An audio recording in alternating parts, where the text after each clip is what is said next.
primer lugar voy a referirme al origen de esta piedad popular acá en América Latina. Para eso voy a tomar mi libro de la mística popular, y donde podemos ver,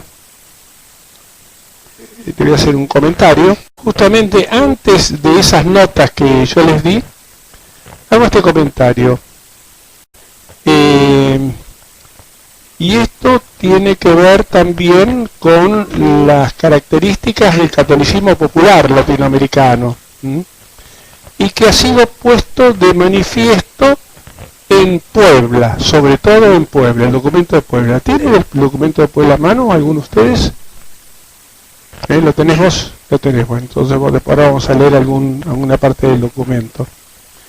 Bueno, el documento de Puebla número 444, buscarlo ahí que ya lo vamos a utilizar. Pero primero quiero referirme a ciertas expresiones que son importantes que tengamos muy en cuenta. Dice así: la religiosidad popular latinoamericana es un fenómeno religioso que viene desde los comienzos mismos de la evangelización de este continente, cristiana, ¿no es cierto? Decimos, ya los pueblos tenían una religiosidad natural y propia de estos pueblos. En el siglo XVI, sin embargo, su reconocimiento por parte de la Iglesia y de esos valores recientes, esos los 25 últimos años, los 40 años últimos, en que nos damos cuenta de estos valores y atendemos estos valores para promoverlos y no para dejarlos en segundo orden, de cosas como veremos en el documento de Aparecida. Dice, y esto es más explícitamente el gran momento de la afirmación de la piedad popular y del reconocimiento fue el documento de Puebla de 1979. Ahí Gera, el padre Gera tuvo un gran rol con el tema de la cultura y con el tema de recuperar, ¿no es cierto?, los valores culturales y sobre todo la religiosidad como pico de esas culturas populares.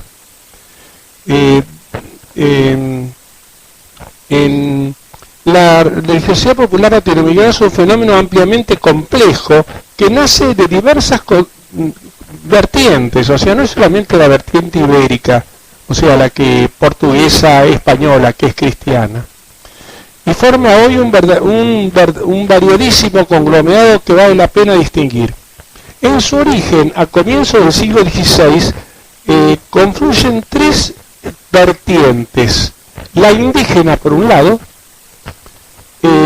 la ibérica, española portuguesa, y la africana también, porque muy pronto se dieron cuenta los españoles que no con la mano de obra indígena tuvieron que importar, entre comillas, mano de obra africana, y bueno, ellos vinieron no solamente a trabajar, tenían también sus creencias, sus bailes, sus danzas, etcétera. Y también confluyeron en la construcción de esta única y diversa también por las regiones piedad popular.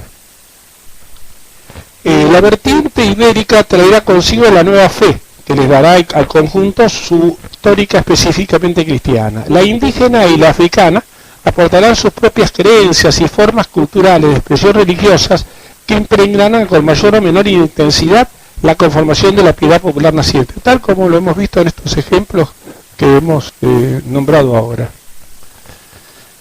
Con el correr de los siglos, otras vertientes, esto también es muy importante, otras vertientes se incorporarán a este flujo para engrosarlo.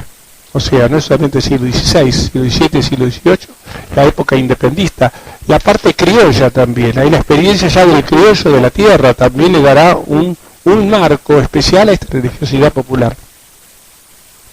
La vertiente criolla, fruto del siglo XIX, sobre todo de esa primera síntesis, a partir de la independencia de nuestros pueblos latinoamericanos, aportará a este imaginario cristiano una importante contribución político-cultural y religiosa, que ascribirá a cada pueblo con su peculiar conciencia nacional, dentro del concierto de esta patria grande que es América Latina, que se fue conformando poco a poco.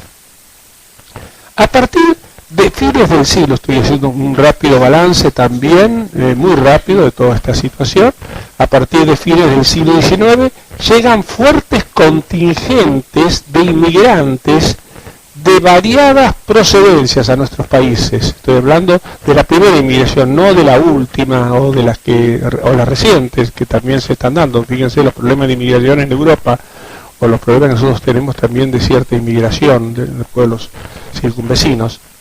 Dice, ya vinieron de variadas procedencias que acudían atraídos por las nuevas posibilidades que estas naciones les ofrecían. Esos aportan sus propias creencias. Así entran numerosos contingentes de fe católica. Piensen los italianos que entraron, la Boca y toda esa gente traía la fe católica. Los españoles, mi abuela era andaluz, traían también mi padre que era alemán, también era del sur de Alemania, traía la fe católica. Es decir, trajeron, pero además hubo gente que no era católica también.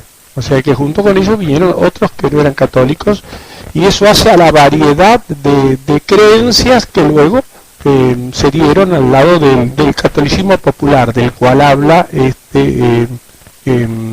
Puebla. Dice, entonces, otros movimientos religiosos como son los pentecostales, los testigos de Jehová, los espiritistas, y luego también las grandes comunidades judías mahometanas que también se establecieron. En el río hay pueblos enteros judíos, de origen judío, y que practican la religión judía, así como están los católicos del Volga, que vinieron también y que muchas veces están en nuestros barrios. También estos están distribuidos sobre todo en la zona de Entre Ríos o en la zona de La Pampa. No deja tampoco de percibirse un renacimiento en diversos lugares de formas de culto africano, como son los Umbanda, que son un reflujo de esas crecientes, de esos primeros presencia, digamos, africana, que tuvo que ocultar por la presión del ambiente su fe, y luego últimamente la ha expresado públicamente con cultos abiertos, como lo vemos en Brasil y como lo vemos también acá en Argentina, ¿cierto? En nuestros propios barrios que hay cultos Umbanda. Pero junto a estos movimientos religiosos se ha extendido también en América Latina grandes franjas de increencias también, que tenemos que tener presente para hacer un buen diagnóstico de toda la situación. No todo es catolicismo popular, hay también increencias y fuertes núcleos de resistencia a la fe o de simple encogerse los hombros por lo religioso. Se han extendido también en América Latina grandes franjas de increencia, dado por el laicismo decimonónico del siglo pasado y el pragmatismo globalizante iniciado a comienzos y durante todo este siglo XX. Todo lo cual agrega un tinte secular a este cuadro confesional de las creencias en América Latina. Secularidad que no ha llegado con todo a calar en el corazón de su imaginario como para dedicar toda referencia a la trascendencia. Todavía, más allá de los cumplimientos legales, hay un ambiente de religiosidad evidente en todo el continente. Nosotros, tal como dijimos más adelante o ayer, la otra vez, de todo este amplio espectro de religiosidad popular estudiaremos solamente la vertiente católica, me referiría a eso, pero sin ignorar la presencia de las otras cosas, y luego después vamos a hablar de la nueva evangelización, ese sínodo que se prepara. Tenemos que tener presente también todo el marco de la realidad que nos circunda para poder evaluarlo. Vamos ahora entonces a leer el documento de Puebla, en lo que nos interesa fundamentalmente, que está el documento de Puebla, lo tenemos registrado en el número 444 al 469. A ver, comenzá a decirlo, a leerlo vos. Que de esas convicciones derivan y las expresiones que las manifiestan. Bueno, punto hasta ahí. O sea, ahí hay palabras importantes que no podemos pasar por alto. Lo define la religión del pueblo. Incluso Aparecida hablará de la religión del pueblo, así en general. Esta es la religión cristiana inyectada, vivida, sentida en el corazón de de muchos pueblos. Y pone casi equivalente religiosidad popular y piedad popular. Aparecía más bien va a hablar de piedad popular, pero son equivalentes. Y dice, y toma ahí entre paréntesis Evangelii Nunciandi 18. Evangelii Nunciandi fue un documento muy importante de la Iglesia del año 75, o sea, 4 años antes de Puebla, que va a influir. Y ese documento de Evangelii Nunciandi ya fue influido por el pensamiento latinoamericano de los años 70. O sea que es un rebote que ya desde el pensamiento central nos viene para afirmar en nuevas posiciones que se tienen en este documento.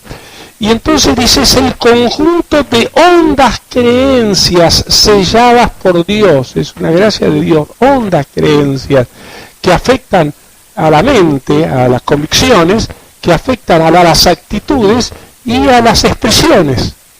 Entonces no es lo mismo, es las expresiones incluso externas también, no solamente convicciones interiores o meramente actitudes, sino también expresiones externas en un conglomerado que es muy rico y que varía de región en región.